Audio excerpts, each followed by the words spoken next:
जय भोलेनाथ। इससे पहले शिव महापुराण कथा में आपने सुना था कि भगवान शिव देवी पार्वती को दंडकारण्य वन में लेकर गए थे। वहां पर उन्होंने भगवान श्री राम और लक्ष्मण जी को देखा। भगवान श्री राम को देखकर महादेव जी ने तो उन्हें प्रणाम किया, किंतु देवी पार्वती ने उन्हें प्रणाम नहीं किया। तब वे बहुत आश्चर्यचकित रह गई। जो कुछ भी वहां पर घटित हुआ उसका वृतांत तो आप सुन ही चुके हैं। भगवान श्री राम ने देवी पार्वती को जो भी रहस्य बताया, अब आप उसे सुनिए। श्री राम बोले, हे देवी, प्राचीन काल में एक समय परम सृष्टा भगवान शंभु ने अपने परात्पर धाम में विश्वकर्मा जी को बुलाकर उनके द्वारा अपनी गौशाला में एक रमणीय भवन बनवाया जो बहुत ही विस्तृत था। उसमें एक श्रेष्ठ सिंहासन का भी निर्माण कराया। उस सिंहासन पर भगवान शंकर ने विश्वकर्मा द्वारा एक छत्र बनवाया जो कि बहुत ही दिव्य, सदा के लिए अद्भुत और परम उत्तम था। इसके बाद उन्होंने सब ओर से इंद्र आदि देवगणों, सिद्धों, गंधर्वों, नागादिकों तथा संपूर्ण उपदेवों को भी शीघ्र वहां बुलवाया। समस्त वेदों और आगमों को, पुत्रों सहित ब्रह्मा जी को, मुनियों को तथा अप्सराओं सहित समस्त देवियों को जो नाना प्रकार की वस्तुओं से संपन्न थी, उन्हें भी आमंत्रित किया। इनके सिवा देवताओं, ऋषियों, सिद्धों और नागों की 16-16 कन्याओं को भी बुलवाया जिनके हाथों में मांगलिक वस्तुएं थीं। हे मुने, वीणा, मृदंग आदि नाना प्रकार के वाद्यों को बजाकर सुंदर गीतों द्वारा महान उत्सव रचाया। संपूर्ण औषधियों के साथ राज्याभिषेक के योग्य द्रव्य एकत्रित किए गए। प्रत्यक्ष तीर्थों के जलों से भरे हुए 5 कलश भी मंगवाए गए। इनके सिवा और भी बहुत सी दिव्य सामग्रियों को भगवान शंकर ने अपने पार्षदों द्वारा मंगवाया और वहां उच्च स्वर से वेद मंत्रों का घोष करवाया। हे देवी, भगवान विष्णु की पूर्ण भक्ति से महेश्वर देव सदा प्रसन्न रहते थे।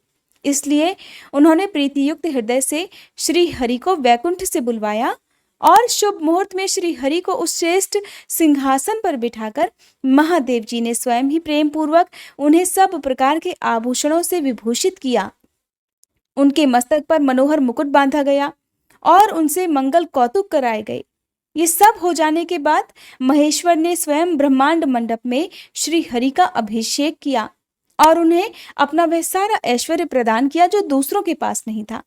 तदंतर स्वतंत्र ईश्वर भक्त वत्सल शंभु ने श्री हरि का स्तवन किया और फिर अपनी पराधीनता अर्थात भक्त परवशता को सर्वत्र प्रसिद्ध करते हुए वे लोककर्ता ब्रह्मा जी से इस प्रकार बोले, हे लोकेश, आज से मेरी आज्ञा के अनुसार ये विष्णु हरि स्वयं मेरे वंदनीय हो गए। इस बात को सभी सुन रहे हैं। तात, तुम संपूर्ण देवता आदि के साथ इन श्री हरि को प्रणाम करो और ये वेद मेरी आज्ञा से ही मेरी ही तरह श्री हरि का वर्णन करें। श्री रामचंद्र जी कहते हैं, हे देवी, भगवान विष्णु की शुभ भक्ति देखकर प्रसन्नचित हुए वरदायक भक्त वत्सल रुद्रदेव ने उपर्युक्त बात कहकर स्वयं ही श्री गरुड़ ध्वज को प्रणाम किया। तदंतर ब्रह्मा आदि देवताओं, मुनियों और सिद्धादि ने भी उस समय श्री हरि की वंदना की। इसके बाद अत्यंत प्रसन्न हुए भक्त वत्सल महेश्वर ने देवताओं के समक्ष श्री हरि को बड़े बड़े वर प्रदान किए। महेश्वर बोले, हे हरे, तुम मेरी आज्ञा से संपूर्ण लोकों के कर्ता, पालक और संहारक हो जाओ। धर्म, अर्थ और काम के दाता तथा दुर्नीति अथवा अन्याय करने वाले दुष्टों को दंड देने वाले हो। महान बल पराक्रम से संपन्न जगत पूज्य जगदीश्वर बने रहो। सम्रांगण में तुम कहीं भी जीते नहीं जा सकोगे। मुझसे भी तुम कभी पराजित नहीं हो पाओगे। तुम मुझसे मेरी दी हुई 3 प्रकार की शक्तियां ग्रहण करो। एक तो इच्छा आदि की सिद्धि, दूसरी नाना प्रकार की लीलाओं को प्रकट करने की शक्ति और तीसरी तीनों लोकों में नित्य स्वतंत्रता। हे हरे, जो तुमसे द्वेष करने वाले हैं वे निश्चय ही मेरे द्वारा प्रयत्न पूर्वक दंडनीय होंगे। हे विष्णु, मैं तुम्हारे भक्तों को उत्तम मोक्ष प्रदान करूंगा। तुम इस माया को भी ग्रहण करो जिसका निवारण करना देवता आदि के लिए भी कठिन है और जिससे मोहित होने पर यह विश्व जड़ रूप हो जाएगा। हे हरे, तुम मेरी बाईं भुजा हो और विधाता दाहिनी भुजा है। तुम इन विधाता के भी उत्पादक और पालक होगे। मेरा हृदय रूप जो रुद्र है वही मैं हूं, इसमें कोई संशय नहीं। वह रुद्र तुम्हारा और ब्रह्मा आदि देवताओं का भी निश्चय ही पूज्य है। तुम यहाँ रहकर विशेष रूप से संपूर्ण जगत का पालन करो। नाना प्रकार की लीलाएं करने वाले विभिन्न अवतारों द्वारा सदा सबकी रक्षा करते रहो। मेरे चिन्मय धाम में तुम्हारा जो ये परम वैभवशाली और अत्यंत उज्जवल स्थान है, वह गोलोक नाम से विख्यात होगा। हे हरे, भूतल पर जो तुम्हारे अवतार होंगे वे सबके रक्षक और मेरे भक्त होंगे। मैं उनका अवश्य दर्शन करूंगा। वे मेरे वर से सदा प्रसन्न रहेंगे। श्री रामचंद्र जी कहते हैं, हे देवी, इस प्रकार श्री हरि को अपना अखंड ऐश्वर्य सौंपकर उमा वल्लभ भगवान हर स्वयं कैलाश पर्वत पर रहते हुए अपने पार्षदों के साथ स्वच्छंद क्रीड़ा करते हैं। तभी से भगवान लक्ष्मीपति वहां गोप वेश धारण करके आए और गोप गोपी तथा गौओं के अधिपति होकर बड़ी प्रसन्नता के साथ रहने लगे। वे श्री विष्णु प्रसन्नचित्त होकर समस्त जगत की रक्षा करने लगे। वे शिव की आज्ञा से नाना प्रकार के अवतार ग्रहण करके जगत का पालन करते हैं। इस समय वे ही श्री हरि भगवान शंकर की आज्ञा से 4 भाइयों के रूप में अवतीर्ण हुए हैं और उन चारों भाइयों में सबसे बड़ा मैं राम हूँ, दूसरे भरत हैं, तीसरे लक्ष्मण हैं और चौथे भाई शत्रुघ्न हैं। हे देवी, मैं पिता की आज्ञा से सीता और लक्ष्मण के साथ वन में आया था। यहाँ किसी निशाचर ने मेरी पत्नी सीता को हर लिया है और मैं विरही होकर भाई के साथ इस वन में अपनी प्रिया का अन्वेषण करता हूँ। जब आपका दर्शन प्राप्त हो गया तब सर्वथा मेरा कुशल मंगल ही होगा। हे मां सती, आपकी कृपा से ऐसा होने में अब कोई संदेह नहीं है। हे देवी, निश्चय ही आपकी ओर से मुझे सीता की प्राप्ति विषयक वर प्राप्त होगा और आपके अनुग्रह से उस दुख देने वाले पापी राक्षस को मारकर मैं सीता को अवश्य प्राप्त करूंगा। आज मेरा महान सौभाग्य है जो आप दोनों ने मुझ पर कृपा की। जिस पर आप दोनों दयालु हो जाएं वो पुरुष धन्य और श्रेष्ठ है। इस प्रकार बहुत सी बातें कहकर कल्याणमयी देवी सती को प्रणाम करके रघुकुल शिरोमणि श्री राम उनकी आज्ञा से उस वन में विचरने लगे। पवित्र हृदय वाले श्री राम की ये बात सुनकर देवी सती मन ही मन शिव भक्ति परायण रघुनाथ जी की प्रशंसा करती हुई बहुत प्रसन्न हुई, पर अपने कर्म को याद करके उनके मन में बड़ा शोक हुआ। उनकी अंग कांति फीकी पड़ गई। वे उदास होकर शिव जी के पास लौटी। मार्ग में जाती हुई देवी सती बारंबार चिंता करने लगी कि मैंने भगवान शिव की बात नहीं मानी और श्री राम के प्रति कुत्सित बुद्धि कर ली। अब शंकर जी के पास जाकर मैं उन्हें क्या उत्तर दूंगी। इस प्रकार बारंबार विचार करके उन्हें उस समय बड़ा पश्चाताप हुआ। शिव जी के समीप जाकर देवी सती ने उन्हें मन ही मन प्रणाम किया। उनके मुख पर विषाद छा रहा था। वे शोक से व्याकुल और निस्तेज हो गई थी। देवी सती को दुखी देखकर भगवान हर ने उनका कुशल समाचार पूछा और प्रेम पूर्वक कहा, हे देवी, तो बताइए तुमने किस प्रकार परीक्षा ली। उनकी ये बात सुनकर देवी सती मस्तक झुकाए उनके पास खड़ी हो गई। उनका मन शोक और विषाद में डूबा हुआ था। भगवान महेश्वर ने ध्यान लगाकर देवी सती का सारा चरित्र जान लिया और फिर उसी क्षण उन्हें मन से त्याग दिया। वेद धर्म का प्रतिपालन करने वाले परमेश्वर शिव ने अपने पहले की हुई प्रतिज्ञा को नष्ट नहीं होने दिया। देवी सती का मन से त्याग करके वे अपने निवास भूत कैलाश पर्वत पर चले गए। मार्ग में महेश्वर और सती को सुनाते हुए आकाशवाणी हुई, हे परमेश्वर, तुम धन्य हो और तुम्हारी ये प्रतिज्ञा भी धन्य है। तीनों लोकों में तुम्हारे जैसा महायोगी और महाप्रभु दूसरा कोई नहीं है। वह आकाशवाणी सुनकर देवी सती की कांति और फीकी पड़ गई। उन्होंने भगवान शिव से पूछा, हे नाथ, मेरे परमेश्वर, आपने कौन सी प्रतिज्ञा की है, बताइए। देवी सती के इस प्रकार पूछने पर भी उनका हित चाहने वाले प्रभु ने पहले अपने विवाह के विषय में भगवान विष्णु के सामने जो प्रतिज्ञा की थी उसे नहीं बताया। हे मुने, उस समय सती ने अपने प्राण वल्लभ पति भगवान शिव का ध्यान करके उस समस्त कारण को जान लिया जिससे उनके प्रेतम ने उन्हें त्याग दिया था। शंभु ने मेरा त्याग कर दिया। इस बात को जानकर दक्ष कन्या सती शीघ्र ही अत्यंत शोक में डूब गई और बार बार सिसकने लगी। देवी सती के मनोभाव को जानकर शिव जी ने उनके लिए जो प्रतिज्ञा की थी उसे गुप्त ही रखा और वे दूसरी बहुत सी कथाएं कहने लगे।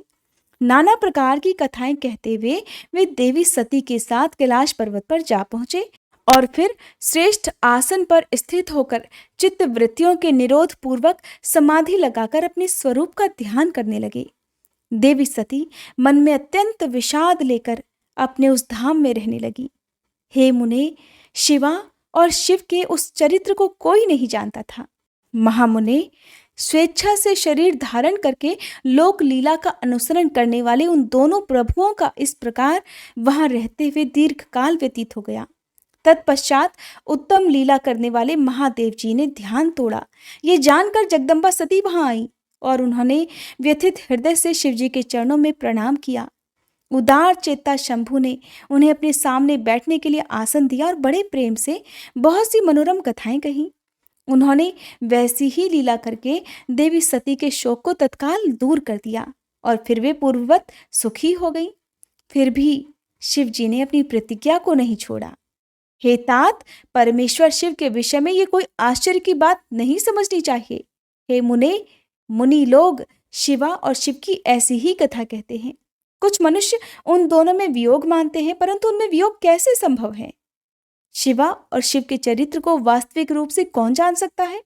वे दोनों सदा अपनी इच्छा से खेलते और भांति भांति की लीलाएं करते हैं। सती और शिववाणी और अर्थ की भांति एक दूसरे से नित्य संयुक्त हैं। उन दोनों में वियोग होना तो सर्वथा असंभव है। उनकी इच्छा से ही उनमें लीला वियोग हो सकता है। श्री ब्रह्मा जी कहते हैं, हे नारद, पूर्व काल में समस्त महात्मा मुनि प्रयाग में एकत्रित हुए थे। वहां सम्मिलित हुए उन सब महात्माओं का विधि विधान से एक बहुत बड़ा यज्ञ हुआ। उस यज्ञ में सनकादि सिद्धगण, देवर्षि, प्रजापति, देवता तथा ब्रह्म का साक्षात्कार करने वाले ज्ञानी मुनि भी पधारे थे। मैं भी मूर्तिमान महातेजस्वी निगमों और आगमों से युक्त होकर सपरिवार वहां गया था।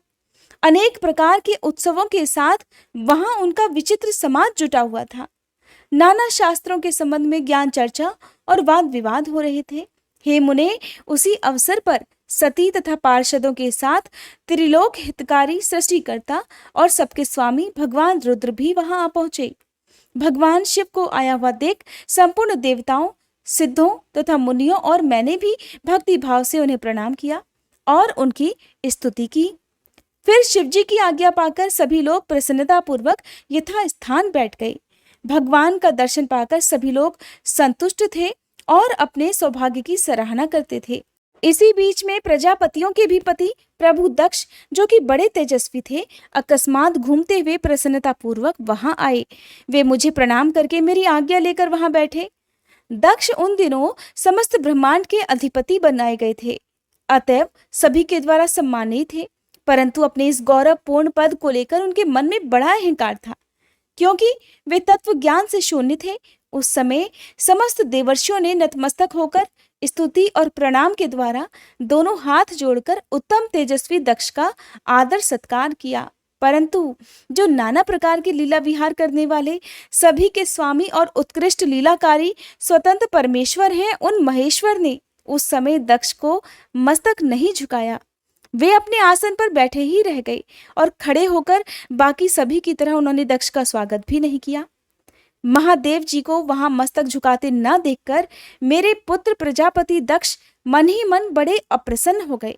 उन्हें रुद्र पर सहसा क्रोध हो आया और वे ज्ञान शून्य तथा महा अहंकारी होने के कारण महाप्रभु रुद्र को क्रूर दृष्टि से देखकर सभी को सुनाते हुए बड़े ऊंचे स्वर से कहने लगे, ये सब देवता, असुर, श्रेष्ठ, ब्राह्मण तथा ऋषि मुझे विशेष रूप से मस्तक झुकाते हैं, परंतु वे जो प्रेतों और पिशाचों से घिरा हुआ महामनस्वी बनकर बैठा हुआ है, वह दुष्ट मनुष्यों के समान क्यों मुझे प्रणाम नहीं करता? शमशान में निवास करने वाला ये निर्लज्ज जो मुझे इस समय प्रणाम नहीं करता, इसका क्या कारण है? इसके वेदोक्त कर्म लुप्त हो गए हैं। ये भूतों और पिशाचों से सेवित होकर मतवाला बना फिरता है और शास्त्रीय विधि की अवहेलना करके नीति मार्ग को सदा कलंकित किया करता है।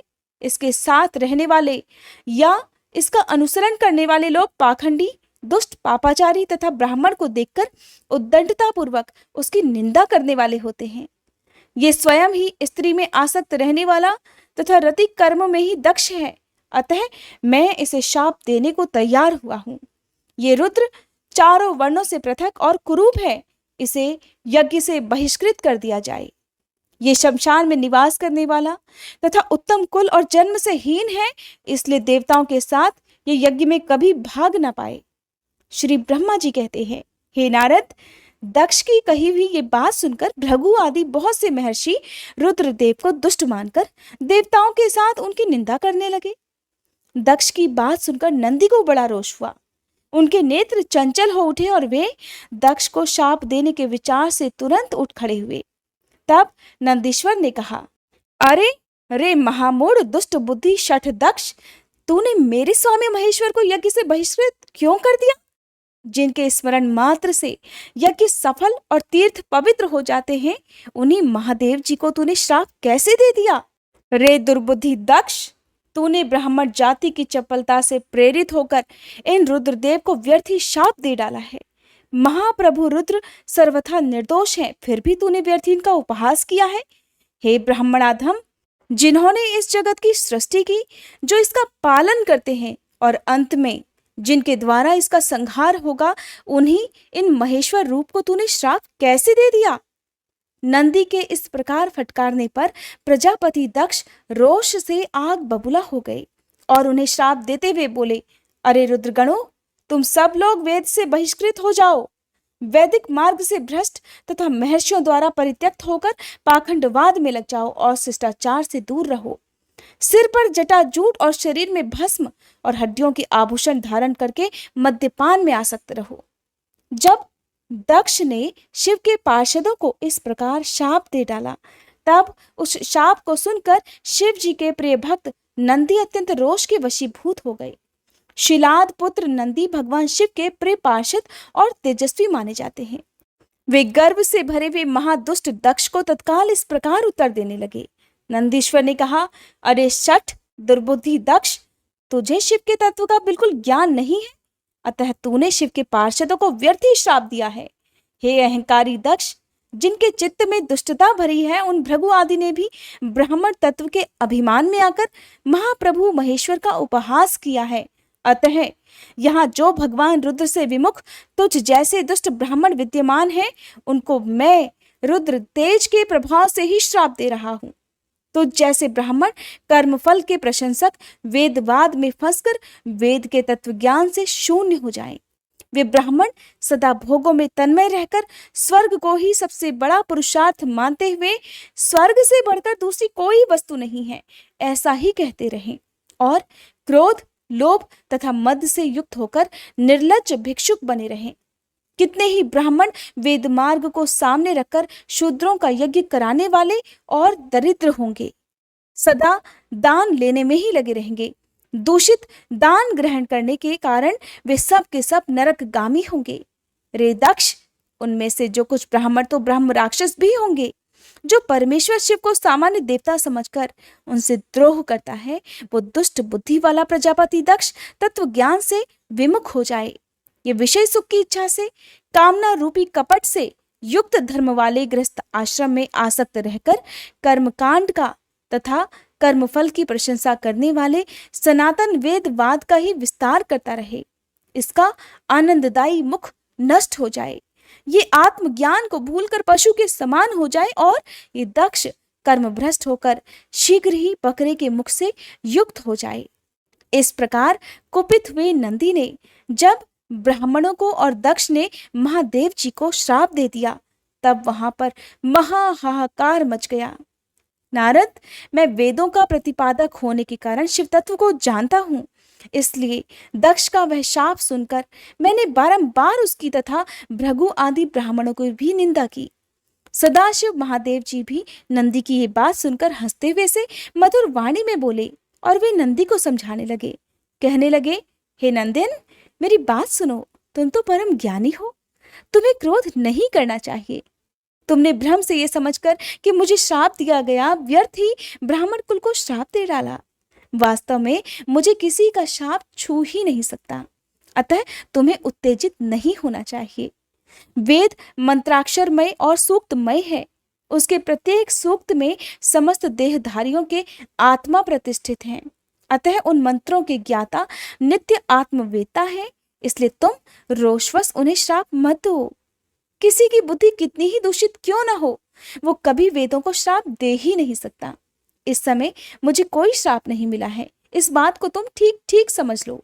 हे महामते, तुम सनकादि सिद्धों को भी तत्वज्ञान का उपदेश देने वाले हो, अतः शांत हो जाओ। मैं ही यज्ञ हूं, मैं ही यज्ञ कर्म हूं। यज्ञों के अंगभूत समस्त उपकरण भी मैं ही हूं। यज्ञों की आत्मा भी मैं हूं। यज्ञ परायण यजमान भी मैं हूं और यज्ञ से बहिष्कृत भी मैं ही हूं। ये कौन, तुम कौन और वो कौन, वास्तव में सब मैं ही हूं। तुम अपनी बुद्धि से इस बात का विचार करो। तुमने ब्राह्मणों को व्यर्थ ही श्राप दे डाला है।